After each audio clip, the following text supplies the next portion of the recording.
فرزند زہرا یہ حالات برے ہیں۔ کاشانہ بصیرت ایک ایسا مکمل یوٹیوب چینل جس پر محروم بصارت کے لیے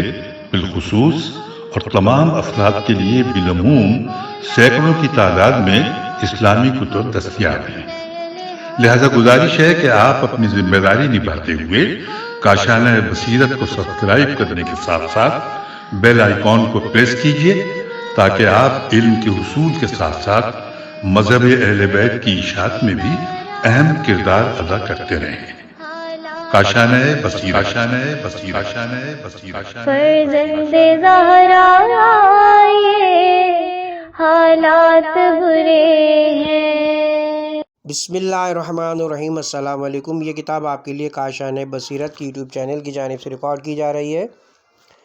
نام کتاب حیات القلوب، جلسوم در بیان امامت، مؤلفہ علامہ سید محمد باقر مجلسی علیہ رحمہ، مترجمہ مولوی سید بشارت حسین صاحب کامل مرزا پوری۔ اب ہم کتاب کا پارٹ نمبر 31 پڑھیں گے۔ باب نمبر 2، صفحہ نمبر 378، 378، 42ویں فصل۔ اس بیان میں کہ آیات صبر و مرابط و یسر و عسر ائمہ علیہم السلام اور ان کے شیعوں کی شان میں نازل ہوئی ہے۔ پہلی آیت والعصر ان الانسان لفی خسر، یعنی عصر کی قسم کے یقیناً انسان گھاٹے میں۔ اکمال الدین میں روایت ہے کہ عصر سے مراد زمانے خروج صاحب الامر علیہ السلام ہے، جیسا کہ اس کے بعد ذکر کیا جائے گا۔ بعضوں نے کہا کہ عصر سے مراد دنیا کا آخری دن ہے، اور بعضوں کا قول ہے کہ عصر سے مراد جناب رسول خدا ہیں۔ الا الذین آمنوا وعملوا الصالحات، سوائے ان لوگوں کے جو ایمان لائے اور اچھے اچھے کام کرتے رہے۔ وتواصوا بالحق وتواصوا بالصبر، سورہ عصر پارہ نمبر 30۔ اور ایک دوسرے کو حق کی وصیت کرتے ہیں اور ایک دوسرے کو صبر کی وصیت کرتے ہیں۔ علی بن ابراہیم نے روایت کی کہ حضرت صادق علیہ السلام اس سورہ کو اس طرح پڑھتے تھے: والعصر ان الانسان لفی خسر انہ فیہ من الدہر الا الذین آمنوا وعملوا الصالحات وتمروا بالتقوی واتمروا بالصبر، یعنی عصر کی قسم کے آدمی بے شک گھاٹے میں اور یقیناً وہ آخر عمر تک نقصان میں ہے، سوائے ان لوگوں کے جو ایمان لائے اور نیک اعمال بجا لائے اور پرہیزگاری اختیار کی اور صبر و شکیبائی اختیار کی۔ کتاب احتجاج میں امام محمد باقر علیہ السلام سے روایت جناب رسول خدا نے خطبہ غدیر میں ارشاد فرمایا کہ خدا کی قسم سورہ عصر امیر المومنین کی شان میں ہے، اور اکمال الدین میں حضرت صادق علیہ السلام سے روایت کی ہے کہ عصر سے مراد زمانے خروج حضرت قائم علیہ السلام ہے۔ ان الانسان لفی خسر سے ہمارے دشمن مراد ہیں جو گھاٹے میں۔ الا الذین آمنوا، یعنی وہ لوگ جو آیتوں پر ایمان لائے ہیں، وہ عامل الصالحات اور برادران مومن کے درمیان اپنے مال میں برابری قائم رکھی ہے۔ وتواصوا بالحق، یعنی انہوں نے آپس میں ایک دوسرے کو امامت برحق یعنی ولایت ائمہ طاہرین کی وصیت کی۔ وتواصوا بالصبر، علی بن ابراہیم اور ابن مہیار اور دوسرے مفسرین نے بسند معتبر انہی حضرت سے روایت کی خداوند عالم نے اپنی مخلوق میں سے اپنے برگزیدہ بندوں کو مستثنیٰ فرمایا، یعنی تمام انسان گھاٹے میں سوائے ان لوگوں کے جو ولایت امیر المومنین پر ایمان لائے اور خدا کے فرائض کو عمل میں لائے، اور اپنے فرزندوں اور باقی ماندہ لوگوں کی ولایت ائمہ کی وصیت کی اور صبر کیا ان تکلیفوں پر جو دین حق اختیار کرنے کے سبب ان کو ابنائے زمانہ سے پہنچی۔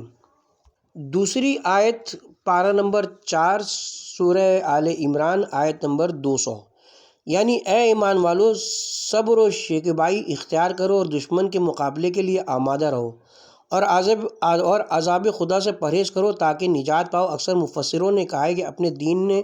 اپنے دین پر صبر کرو اور کافروں سے جنگ میں ثابت قدم رہو اور دشمنوں کی طاق میں رہو تاکہ سرحدوں پر مسلمانوں پر حملہ نہ کریں۔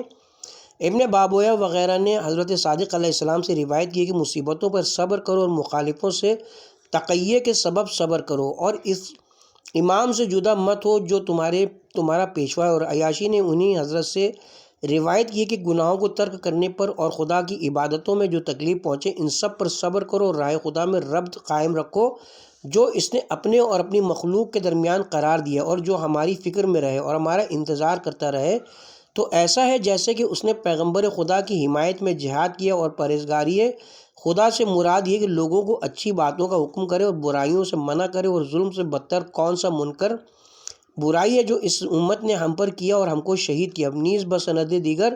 انہی حضرت سے روایت کی ہے کہ ادائے فرائض پر اور مصیبتوں میں صبر کرو اور اپنے کو ائمہ علیہ السلام کی مطابعت کا پابند رکھو۔ نیز یعقوب بن سراج نے روایت کی اور کہتے تھے کہ میں نے حضرت صادق علیہ السلام سے عرض کیا کہ کیا زمین بغیر کسی عالم کے جو آپ حضرات میں سے ہو باقی رہتی ہے، جس کی جانب لوگ پناہ لیں اور اپنے دینی مسائل اس سے حاصل کریں؟ فرمایا نہیں، اگر زمین بغیر امام کے ہو تو اس میں خدا کی عبادت نہ ہوگی۔ اے یعقوب، زمین ہم میں سے کسی عالم سے کبھی خالی نہیں رہتی جس کی امامت لوگوں پر ظاہر ہو، لوگ اس سے حلال و حرام معلوم کریں، اور یہ بات کتاب خدا سے ظاہر و آشکار ہے۔ حضرت نے یہ آیت تلاوت فرمائی اور فرمایا کہ اپنے دین پر صبر کرو اور اپنے دشمنوں کی آزار رسانی پر صبر کرو جو دین میں تمہارے مخالف ہیں، اور اپنے تئیں اپنے امام سے وابستہ رکھو اور خدا سے ان چیزوں میں ڈرتے رہو جن کا حکم اس نے تم کو دیا ہے اور تم پر واجب کیا ہے۔ اور دوسری روایت کے مطابق فرمایا کہ ہماری محبت کی راہ میں ان تکلیفوں پر صبر کرو جو تم کو پہنچتی ہیں، اور دشمنوں سے تقیہ کر کے اپنے امام کی موافقت کرو اور اس سے جدا نہ ہو۔ اور دوسری روایت کے موافق حضرت امام باقر علیہ السلام سے روایت کی کہ گناہوں کے ترک کرنے پر صبر کرو اور دشمنان دین سے تقیہ کرنے کے ساتھ صبر کرو، اور اپنے امام سے ربط قائم رکھو اور اپنے پروردگار کی مخالفت سے پرہیز کرو تاکہ تم نجات پاؤ۔ اور نعمانی اور کلینی وغیرہ نے روایت کی کہ عبداللہ ابن عباس نے ایک شخص کو امام زین العابدین علیہ السلام کی خدمت میں بھیجا کہ اس آیت کی تفسیر دریافت کرے۔ حضرت غضبناک ہوئے اور فرمایا کہ میں چاہتا ہوں کہ وہی شخص مجھ سے پوچھے جس نے تجھ کو میرے پاس دریافت کرنے کے لیے بھیجا ہے، تاکہ میں اس کو بتاتا کہ یہ آیت کس کی شان میں نازل ہوئی۔ پھر فرمایا کہ یہ آیت اسے فرزندوں کی اور ہماری شان میں نازل ہوئی ہے، اور وہ رابطہ جس پر ہم مامور ہوئے ہیں اس کا وقت ابھی نہیں آیا ہے۔ ہماری نسل سے ایک شخص ہوگا جو اس پر مامور ہوگا، اور اس کی صلب میں وہ ہیں جو آتش جہنم کے لیے خلق ہوئے ہیں، اور بہت جلد ظاہر ہوں گے، اور بہت سے گروہ کو فوج در فوج دین خدا سے باہر کریں گے، اور جلدی زمین کو آل محمد کے ان بچوں کے خون سے رنگین کریں گے جو قبل از وقت اپنے آشیانوں سے پرواز کریں گے، اور وہ امر طلب کریں گے جس کو حاصل نہ کر سکیں گے، اور مومنین اس زمانے میں ظہور قائم کا انتظار کریں گے اور مخالفوں کے مظالم پر صبر کریں گے یہاں تک کہ خدا ان کے درمیان فیصلہ کرے، اور وہ بہترین فیصلہ کرنے والا ہے۔ اور کلینی نے حضرت صادق علیہ السلام سے روایت کی کہ خدا نے جب پیغمبر خدا اور ان کے وصی علی بن ابی طالب اور ان کی دختر اور ان کے فرزند حسن و حسین اور تمام ائمہ اطہار علیہم السلام کی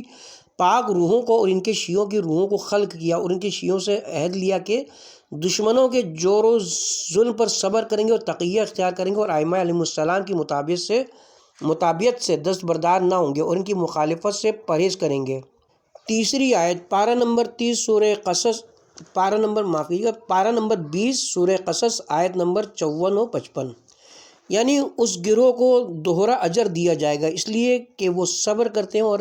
برائی کو نیکی سے دفع کرتے ہیں، اور جو روزی ہم نے ان کو دی ہے اس میں سے ہماری راہ میں خرچ کرتے ہیں، اور جب لغو باتیں سنتے ہیں تو اس سے روگردانی کرتے ہیں اور کہتے ہیں کہ ہمارے اعمال ہمارے لیے ہیں اور تمہارے اعمال تمہارے لیے ہیں، تم پر سلام، ہم جاہلوں کی جانب توجہ نہیں کرتے۔ اکثر مفسروں نے کہا کہ یہ آیت ان لوگوں کی شان میں نازل ہوئی ہے جو اہل کتاب سے ایمان لائے تھے، جیسے سلمان اور ان کے ایسے اشخاص۔ اور علی بن ابراہیم نے روایت کی کہ ائمہ کی شان میں نازل ہوئی ہے جنہوں نے مخالفوں کے مظالم پر صبر کیا اور لوگوں کے برے سلوک پر ان کے ساتھ اچھا برتاؤ کیا، اور جھوٹ اور لہو اور غنا سے روگردانی کی۔ اور کلینی نے حضرت صادق علیہ السلام سے روایت کی کہ صبر تقیہ کے ساتھ مراد ہے، اور سیاح سے مراد ائمہ اطہار کے رموز کو فاش کرنا اور ترک تقیہ ہے۔ چوتھی آیت پارہ نمبر 18 سورہ فرقان، آیت نمبر 19، اور ہم نے تم میں سے بعض کو بعض کے لیے آزمائش قرار دیا ہے تو کیا تم صبر کرتے ہو، اور ہم تمہارا پروردگار بڑا دانا و بینا ہے۔ ابن مہیار نے موسیٰ بن جعفر علیہ السلام سے روایت کی کہ جناب رسول خدا نے ایک روز جناب امیر اور جناب فاطمہ و حضرات حسن و حسین علیہ السلام کو گھر میں ایک جگہ بیٹھایا اور خود ان کے سامنے بیٹھ گئے اور فرمایا کہ اے میرے اور خدا کے اہل، بے شک خدا تم کو سلام کہتے ہو، اور یہ جبرائیل یہاں موجود ہے اور کہتے ہیں کہ خداوند جلیل فرماتے ہیں کہ میں نے تمہارے بعد دشمن کو تمہارے واسطے ایک فتنہ و امتحان قرار دیا ہے، تو تم کیا کہتے ہو؟ ان لوگوں نے کہا ہم حکم خدا بجا لانے کے لیے ان مصیبتوں پر صبر کریں گے جو ہم پر نازل ہوں گی، تاکہ جب ہم اس کی بارگاہ میں حاضر ہوں تو ہم کو بہت ثواب ملی، اس لیے کہ ہم نے سنا ہے کہ یقیناً خدا نے صبر کرنے والوں سے اچھا وعدہ کیا۔ یہ سن کر جناب رسول خدا نے بآواز بلند گریہ کیا، جس کو ان لوگوں نے بھی سنا جو بیرون خانہ تھے۔ اس وقت یہ آیت نازل ہوئی، وَقَانَ رَبُّكَ بَصِيرًا، یعنی خدا پہلے سے جانتا تھا کہ یہ لوگ راضی ہوں گے اور اس امتحان میں صبر کریں گے۔ 5ویں آیت، پارہ نمبر 13 سورہ ابراہیم آیت نمبر 5۔ بے شک ہم نے موسیٰ کو اپنی بہت سی نشانیوں کے ساتھ بھیجا کہ اپنی قوم کو کفر و جہالت کی تاریکیوں سے نکال کر نور ایمان و علم کی طرف لاؤ اور ان کو خدا کے دنوں کی یاد دلاؤ، بے شک اس میں بہت صبر کرنے والے اور بہت شکر کرنے والوں کے لیے نشانیاں ہیں۔ اکثر مفسروں نے کہا ہے کہ خدا کے دنوں سے مراد ان عذابوں کے ایام میں جو کافران گزشتہ پر بھیجے ہیں، اور عیاشی نے حضرت صادق علیہ السلام سے روایت کی کہ ایام خدا سے مراد اس کی نعمتیں، اور ابن بابویہ نے حضرت صادق علیہ السلام سے روایت کی کہ ایام خدا سے مراد ظہور قائمہ علیہ السلام اور روز رجت آئمہ علیہ السلام ہے، اور ان کے بعض دوست اور بعض دشمنوں کی رجت کا دن ہے اور روز قیامت ہے۔ علی بن ابراہیم نے روایت کی کہ حضرت قائم علیہ السلام کے ظہور کا دن اور روز مرگ اور روز قیامت ہے۔ ابن مہیار نے حضرت باقر علیہ السلام سے روایت کی کہ سبار سے مراد وہ لوگ ہیں، سبارن سے مراد وہ لوگ ہیں جو خدا کی طرف سے نازل شدہ بلاؤں، نعمتوں اور رضا پر اور دشمن کے ہر آزار پر جو ہماری محبت کے سبب ان پر وارد ہوتے ہیں صبر کرتے ہیں اور ہماری نعمت پر خدا کا شکر کرتے ہیں جو خدا نے ان کو عطا کی ہیں۔ 6 آیت، وَالصِّبْرُ عَلَىٰ مَا يَقُولُونَ وَهُجْرُهُمْ حَجْرًا جَمِيلًا وَذَرْنِي وَالْمُكَذِّبِينَ أُولِي النِّعْمَةِ وَمَهِّلْهُمْ قَلِيلًا، پارہ نمبر 29 سورہ مزمل آیت نمبر 10 و 11۔ یعنی خدا نے رسول سے کہا کہ اے ہمارے نبی، جو کچھ یہ کافر اور منافق کہتے ہیں اس پر صبر کرو اور ان سے الگ رہو جیسا کہ حق ہے، اور صاحبان نعمت کو جھٹلانے والوں کا معاملہ مجھ پر چھوڑ دو اور ان کو تھوڑے دنوں تک مہلت دے دو۔ ابن مہیار نے روایت کی کہ اے محمد، تمہاری تکذیب جو لوگ کرتے ہیں اس پر صبر کرو، بے شک میں ان سے تمہارے ایک فرزند کے ذریعے سے انتقام لوں گا جو میرا قائم ہوگا، میں اس کو ظالموں کے خون پر مسلط کروں گا، یعنی وہ ان کو قتل کرے گا اور ان کا خون بہائے گا۔ اور کلینی نے حضرت امام موسیٰ کاظم علیہ السلام سے روایت کی کہ جو کچھ منافقین اے رسول تمہارے حق میں کہتے ہیں اس پر صبر کرو اور ان سے علیحدہ رہو جیسا کہ حق ہے، اور ان کا معاملہ میرے اوپر چھوڑ دو جو تمہارے وصی علی بن ابی طالب کو مقرر کرنے پر تمہاری تکذیب کرتے ہیں۔ اور بسنت معتبر انہی حضرت سے روایت کی ہے کہ حق تعالیٰ نے اپنے پیغمبر کو صبر کا حکم دیا، یہاں تک کہ دشمنوں نے ان کو بہت برائیوں سے منسوب کیا اور ان حضرت نے صبر کیا۔ احتجاج میں جناب امیر سے روایت کی کہ جناب رسول خدا ہمیشہ منافقین ہمراہیوں کے ساتھ بتواضع پیش آتے تھے اور ان کی تعلیف قلب فرماتے تھے اور اپنے قریب بلا کر اپنے بائیں جانب بیٹھاتے تھے، یہاں تک کہ خدا نے حضرت کو انہیں دور کرنے کا حکم دیا اور فرمایا وَهُجْرُهُمْ حَجْرًا جَمِيلًا۔ اس کے ساتھ ہی فصل نمبر 42 آیات صبر وغیرہ اہل بیت اور ان کی شیعوں کے حق میں اختتام پذیر ہوتی ہے اور آغاز ہوتا ہے 43ویں فصل۔ ان آیتوں کا تذکرہ جو ائمہ معصومین علیہ السلام کی مظلومیت کے بارے میں نازل ہوئی۔ پہلی آیت پارہ نمبر 20 سورہ عنکبوت آیت نمبر 1 تا 3۔ کیا لوگ یہ سمجھتے ہیں کہ صرف اتنا کہنے پر چھوڑ دیے جائیں گے کہ ہم ایمان لائے اور ان کا امتحان نہ لیا جائے گا؟ حالانکہ ہم نے ان لوگوں کا امتحان لیا جو ان سے پہلے گزر چکے ہیں، تاکہ خدا جان لے کہ ان میں سے کس نے سچ کہا ہے اور یقیناً یہ بھی جان لے کہ کون جھوٹ بولتا ہے۔ کیا وہ لوگ جو برے کام کرتے ہیں سمجھتے ہیں کہ ہم سے بچ کر نکل جائیں گے اور ہم ان کو ان کے گناہوں کی سزا نہ دیں گے؟ وہ کیسا محمل حکم کرتے ہیں۔ حضرت امیر المومنین علیہ السلام و امام جعفر صادق علیہ السلام سے منقول ہے کہ یہ دونوں حضرات فَلْيَعْلَمُونَ کو دونوں جگہ باب افعال سے پڑھتے تھے، یعنی یہ پر پیش اور لام کو زیر کے ساتھ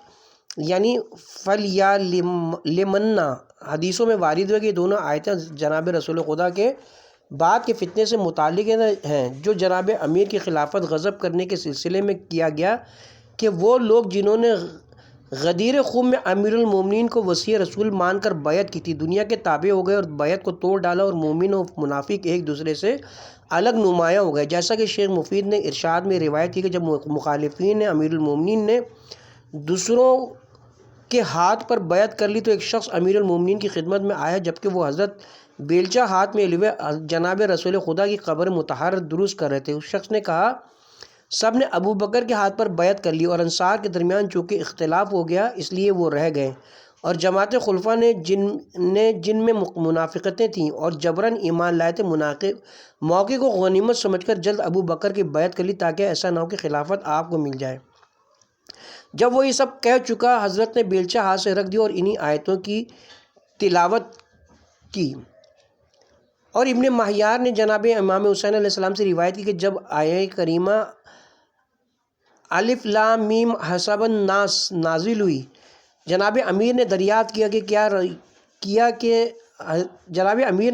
کیا کہ یا رسول اللہ جس فتنے کا ذکر خداوند تعالیٰ نے کہا ہے وہ کون سا فتنہ ہے؟ پیغمبر نے فرمایا اے علی وہ تم ہی ہو کہ تمہاری امت کے ذریعے سے خداوند عالم نے لوگوں کو مبتلا کیا اور ان کا امتحان لیا، اور تم اس بارے میں ان لوگوں سے مخاصمہ کرو گے جنہوں نے تمہاری خلافت کو غضب کیا اور تمہاری امامت کے قائل نہیں ہوئے، لہٰذا تم حجت و دلیل کے ساتھ مخاصمے کے لیے تیار رہو۔ نیز بسند معتبر حضرت صادق علیہ السلام سے روایت تھی کہ جناب رسول خدا ایک رات مسجد میں بسر کی، جب صبح نزدیک ہوئی امیر المومنین مسجد میں تشریف لائے، پیغمبر نے ان کو آواز دی، علی نے عرض کی لبیک، حضرت نے فرمایا میرے پاس آؤ۔ امیر المومنین حضرت کے نزدیک گئے تو حضرت نے فرمایا یا علی تم نے دیکھا کہ آج تمام رات میں نے یہاں مسجد میں بسر کی اور اپنی 1000 حاجتیں خدا سے طلب کی، خدا نے سب پوری کر دیں، اور ویسی ہی حاجتیں تمہارے واسطے میں نے طلب کی اور خدا نے سب عطا فرمائی۔ پھر میں نے سوال کیا کہ تمام امت کو تمہاری امامت پر جمع کر دے تاکہ سب تمہاری خلافت کے اقرار کریں اور تمہاری مطابقت کریں، خدا نے میری یہ دعا قبول نہ فرمائی اور یہ آیتیں بھیجی۔ نیز صدی نے روایت کی ہے الذین صدقوا سے علی علیہ السلام اور آپ کے اصحاب مراد ہیں، واللیل کاذبین سے مراد آپ کے دشمن ہیں جو اپنے دعوے ایمان میں جھوٹے تھے۔ دوسری آیت پارہ نمبر 15 سورہ کہف آیت نمبر 29، اے رسول کہہ دو کہ حق تمہارے پروردگار کی طرف سے لہٰذا جو چاہے ایمان لائے اور جو شخص چاہے کفر اختیار کرے، بے شک ہم نے ظالموں کے لیے آگ کا عذاب تیار کر رکھا ہے جن کے پردے چاروں طرف سے گھیر لیں گے۔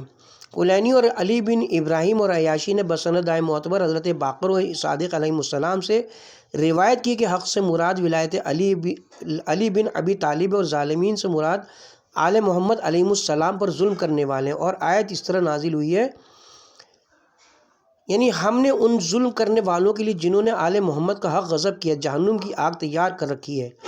ابن مہیار نے حضرت صادق علیہ السلام سے روایت کی کہ آیت اس طرح نازل ہوئی ہے، اس کے معنی وہی ہیں جو گزر چکے۔ تیسری آیت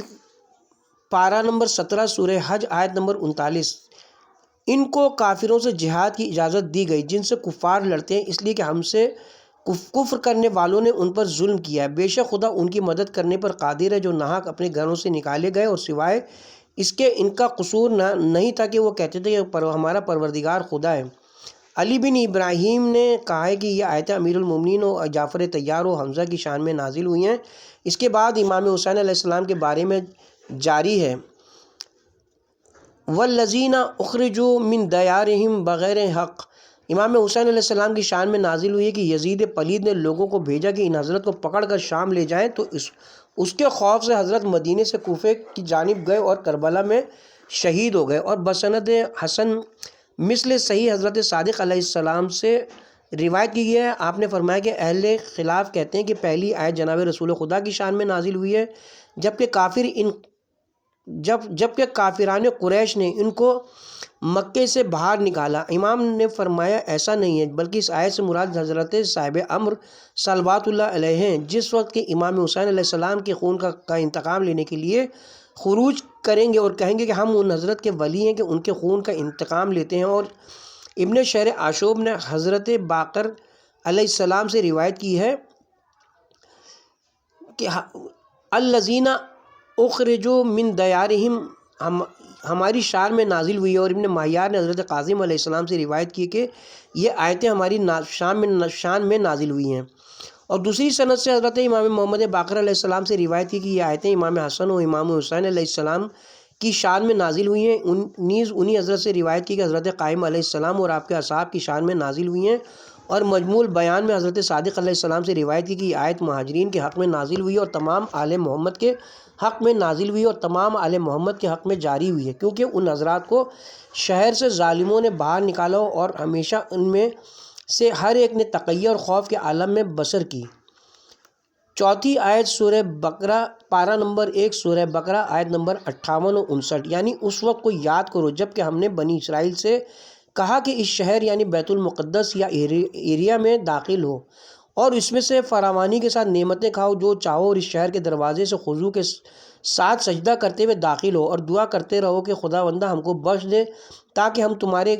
گناہوں کو بخش دیں، اور یقیناً ہم نیک کردار لوگوں کے ثواب میں زیادتی کریں گے۔ تو جن لوگوں نے اپنے اوپر ظلم کیا انہوں نے اس کلمے کو بدل دیا جو ان سے کہا گیا تھا، تو ہم نے اس گروہ پر ان کی نافرمانی کے سبب آسمانوں سے عذاب نازل کیا۔ مفسروں کے درمیان مشہور ہے کہ یہ آیت بنی اسرائیل کی شان میں نازل ہوئی ہے۔ ان میں سے اکثر لوگوں نے داخل شہر ہونے کے وقت آمرزش نہیں طلب کی، اور بعضوں نے دنیاوی نعمت طلب کی، تو ان پر طاعون کی بلا نازل ہوئی جس کے سبب وہ ایک ہی گھنٹے میں 24,000 اشخاص مر گئے۔ احادیث اہل بیت علیہ السلام میں بروایت قلینی وغیرہ وارد ہوا ہے کہ یہ آیت اہل بیت کی شان میں ہے، اور آیت اس طرح ہے، یعنی جن لوگوں نے آل محمد صلوات اللہ علیہم پر ظلم کیا اور ان کے حقوق غصب کیے، انہوں نے اس بات کو تبدیل کر دیا جو ان سے کہی گئی تھی، لہٰذا ہم نے ان پر اس ظلم کے سبب آسمان سے عذاب نازل کیا۔ مولوی فرماتے ہیں کہ اس ترجمے کی توجیہ دو طرح ہے۔ اول یہ کہ چونکہ خداوند عالم نے قرآن مجید میں سابقہ امتوں کے قصے اس امت کی تنبیہ اور خوشخبری کے لیے بیان فرمائے ہیں، اور بہت سی حدیثیں وارد ہوئی کہ جو کچھ بنی اسرائیل میں واقع ہوا اس امت میں بھی واقع ہوگا۔ بہت سی حدیثوں میں وارد ہوا کہ میرے اہل بیت کی مثال اس امت میں بنی اسرائیل کے باب حتہ کی سی ہے، یعنی جس طرح وہ لوگ مامور ہوئے تھے کہ دروازے میں داخل ہوں اور خضوع ظاہر کریں اور سجدہ کریں، جس نے ایسا کیا اس نے نجات پائی، جس نے اس حکم پر عمل نہیں کیا اس پر عذاب نازل ہوا۔ اسی طرح اس امت میں میرے اہل بیت کی ولایت، جو شخص ان کی ولایت اختیار کرے گا اور ان کی تعظیم و فرمانبرداری کرے گا نجات پائے گا، اور جو شخص ایسا نہ کرے گا اس پر عذاب نازل ہوگا۔ اس امت کا عذاب ظاہری تھا، اور اس امت کا عذاب ضلالت اور جہالت کے سبب ہلاک ہونا اور سعادت سے محروم رہنا اور ہر قسم کی بلاؤں میں مبتلا ہونا، اور اسی قسم کے عذاب جیسے قتل و غارت وغیرہ، اور امت کے درمیان اختلاف اور طرح طرح کی دوسری بلاؤں اور مصیبتوں میں گرفتار ہونا ہے جو اہل بیت علیہم السلام کی مخالفت کے سبب ان پر واقع ہوئی۔ دو ممکن ہے کہ بنی اسرائیل بھی ولایت اہل بیت علیہ السلام کے مکلف رہے ہوں، جیسے کہ تفسیر امام حسن عسکری علیہ السلام میں اسی آیت کی تفسیر میں منقول ہے کہ خلاق عالم نے محمد و علی اور تمام اہل بیت علیہ السلام کی ولایت کا عہد و پیمان بنی اسرائیل سے لیا، جبکہ صحرائے طیہ سے ان لوگوں نے نجات پائی، تو خدا نے ان کو حکم دیا کہ احریا کے دروازے میں داخل ہوں جو شام میں تھا۔ جب وہ لوگ شہر کے دروازے پر پہنچے، دیکھا کہ حضرات محمد و علی صلوات اللہ علیہما کی تصویریں دروازے کے اوپر نصب ہیں اور دروازہ نہایت کشادہ اور بلند ہے، تو خدا نے ان کو حکم دیا کہ جب دروازے میں داخل ہوں تو ان دونوں بزرگوں کی تعظیم کے لیے جھک جاؤ اور ان کی بیعت کو تازہ کرو جو میں نے تم سے لی ہے، اور کہو کہ پالنے والے ہم نے محمد و علی کے لیے تعظیمی سجدہ کیا اور ان کی ولایت کی تجدید کی، اس لیے کہ تو میرے گناہوں کو پست کرے اور میری خطاؤں کو معاف کرے، تو میں تمہارا گزشتہ گناہوں کو بخش دوں گا، اور جس کا کوئی گناہ نہ ہوگا اور وہ ان کی ولایت و محبت پر قائم ہوگا تو اس کا ثواب زیادہ کروں گا۔ لیکن ان میں سے اکثر نے میرے حکم کو نہ مانا اور کہا کہ ہمارے ساتھ مذاق ہو رہا ہے، ہم اس دروازے کی بلندی کے باوجود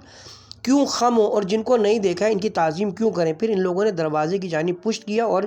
اس طرح داخل ہوئے، اور بجائے حتہ بخشش کے ہنتائے ہمراؤ لال گندم کہتے ہوئے داخل ہوئے،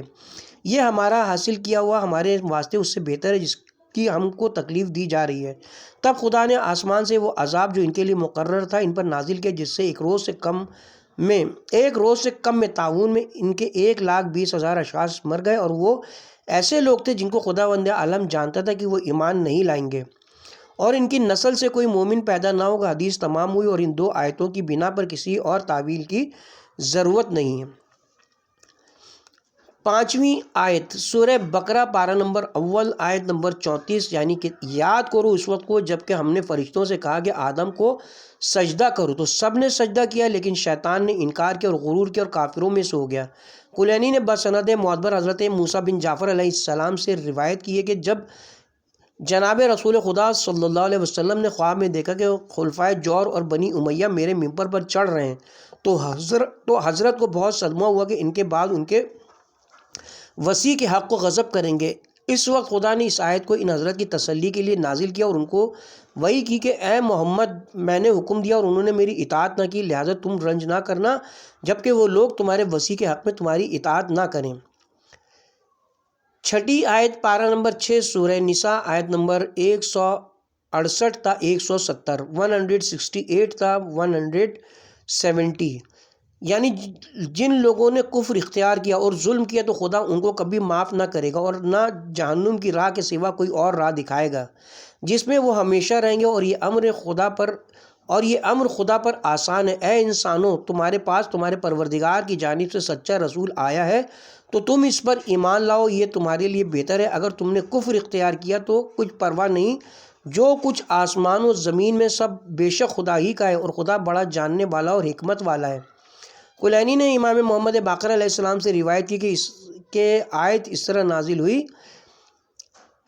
یعنی جن لوگوں نے آل محمد صلوات اللہ علیہم پر ظلم کیا اور ان کا حق غضب کیا ہے، اور دوسری آیت اس طرح ہے، یعنی تمہاری طرف تمہارے پروردگار کی طرف سے رسول حق اور راستے کے ساتھ ولایت علی کے بارے میں آیا ہے، لہٰذا ولایت علی پر ایمان لاؤ تو تمہارے واسطے بہتر ہے، اور اگر ولایت علی سے کفر اختیار کرو گے تو خدا بے نیاز ہے تم سے، کیونکہ آسمان و زمین کی تمام چیزیں اسی کی ہیں۔ 7ویں آیت نمبر 82 سورہ بنی اسرائیل پارہ نمبر 15، یعنی ہم قرآن سے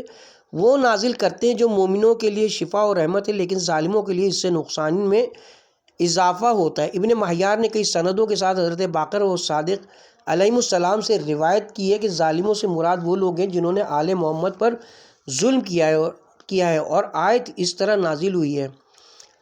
وَلَا يَزِدُ الظَّالِمِ إِلَّا محمد حکم اللہ خسارہ۔ 8ویں آیت پارہ نمبر 1 سورہ بقرہ آیت نمبر 57، یعنی ان لوگوں نے ہم پر ظلم نہیں کیا بلکہ خود اپنی ذات پر ظلم کرتے تھے۔ کلینی وغیرہ نے حضرت باقر و کاظم علیہ السلام سے روایت کی کہ حق تعالیٰ اس سے بہت بلند و رفیع ہے کہ اس کی طرف ظلم کا گمان بھی کیا جائے، بلکہ اس نے ہم اہل بیت کو شامل کر کے فرمایا ہے اور ہم پر ظلم کو اپنے اوپر ظلم ہونا شمار کیا ہے، یعنی جن لوگوں نے میری امانتوں اور حجتوں پر ظلم و ستم کیا، انہوں نے جو تکلیفیں ان کو پہنچائی ہیں وہ خود اپنے اوپر ظلم کیا ہے، اپنے تئیں عذاب ابدی کا مستحق قرار دیا ہے۔ 9ویں آیت پارہ نمبر 23 سورہ صفات آیت نمبر 22، علی بن ابراہیم نے کہا ہے، یعنی جمع کرو ان لوگوں کو اور ان کے دوستوں اور مددگاروں کو جنہوں نے آل محمد پر ظلم کیا ہے۔ 10ویں آیت پارہ نمبر 28 سورہ حشر آیت نمبر 7، یعنی جو کچھ رسولوں نے تم کو دیا ہے، یعنی جس بات کا حکم دیا ہے اس کو لے لو، یعنی اس پر عمل کرو، اور جس بات سے تم کو منع کیا ہے اس سے باز آ جاؤ اور عذاب خدا سے پرہیز کرو، بے شک خدا سخت عذاب کرنے والا ہے۔ ابن مہیار نے امیر المومنین علیہ السلام سے روایت کی کہ خدا سے ڈرو اور آل محمد پر ظلم کرنے سے باز رہو، یقیناً خدا اس پر سخت عذاب کرے گا جو آل محمد پر ظلم کرے گا۔ 11ویں آیت پارہ نمبر 16 رکوع نمبر 15 سورہ طٰہٰ آیت نمبر 112، ابن مہیار نے حضرت صادق علیہ السلام سے روایت کی ہے، یعنی رحمت خدا سے وہ نا امید ہے جس نے آل محمد پر ظلم کو جائز رکھا۔ 12ویں آیت پارہ نمبر 25 سورہ شورى رکوع نمبر 5 آیت نمبر 41، یعنی وہ شخص کہ جس پر ظلم ہوا ہے اگر وہ انتقام لے تو اس پر کوئی الزام نہیں، ابن مہیار نے حضرت امام محمد باقر علیہ السلام سے روایت کی کہ یہ آیت حضرت قائم علیہ السلام کی شان میں نازل ہوئی ہے جب وہ حضرت ظاہر ہوں گے تو بنی امیہ سے اور ان لوگوں سے جنہوں نے ائمہ طاہرین کی تکذیب کی ہے اور ان سے جو ان ذوات مقدسہ سے دشمنی رکھتے تھے انتقام لیں گے۔ تمام شد۔ خدا کا لاکھ لاکھ شکر ہے جس نے اس بے مایہ اس عظیم خدمت کی تکمیل کرا دی، اور دعا ہے کہ خداوند عالم مومنین کرام کو اس سے فائدہ حاصل کرنے کی توفیق عطا فرمائے، آمین ثم آمین۔ سید بشارت حسین کامل مرزا پوری سادات کالونی ڈگ روڈ کراچی نمبر 25 2 رجب المرجب 1392 ہجری مطابق 13 اگست 1972 روز یکشنبہ۔ اس کے ساتھ ہی کتاب حیات القلوب جلد سوم اپنے اختتام کو پہنچی۔ پروردگار عالم سے دعا ہے کہ ہمیں کتابیں پڑھنے کی اور ان پر عمل کرنے کی توفیق عطا فرمائے، آمین ثم آمین یا رب العالمین۔